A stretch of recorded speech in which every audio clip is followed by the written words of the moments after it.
This whole relationship had been a mistake from the start. Louis was a student of my dad, Tyler Harrison. Because Louis was poor, Dad always used white lies to bring him over for dinner at our house. Gradually I got to know him better. Dad recognized Louis's potential and did everything he could, using both his connections and his wealth to support him. Louis didn't disappoint. Within 3 years he managed to make a complete turnaround, rising to success. But just as things were looking up, Dad and Mom got into a car accident. Mom didn't even get a chance to say goodbye. I cried so hard I almost fainted. In his final moments, Dad, with tears in his eyes, placed my hand in Louis'. He no longer had the strength to speak. Louis' tears welled up and he whispered, "I know." Then Dad closed his eyes for the last time. During that period, my entire world lost its color. The pain was unbearable.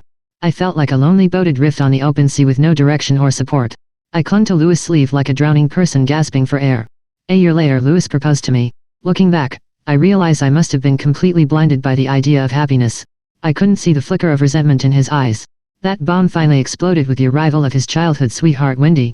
He started disappearing for hours and sometimes wouldn't even come home without any explanation. I knew he was crossing a line, but when I looked at Zane's sleeping face, I couldn't bring myself to confront it. Now that Zane was gone, I had no reason to keep that bastard around. Louis came home the next evening.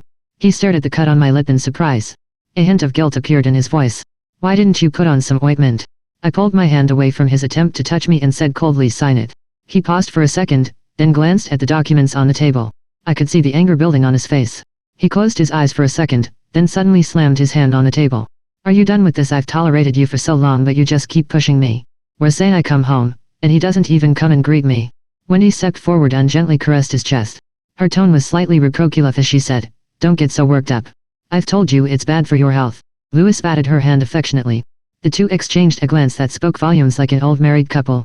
Louis got the look of disdain in my eyes. His anger faltered for a moment before he snapped, "We're saying, does he still consider me his father?" My nails dug into my palms, and I swallowed the metallic taste of blood in my throat. I closed my eyes and replied softly, "He's dead." A suffocating silence spread across the room. Louis suddenly yanked me by the collar.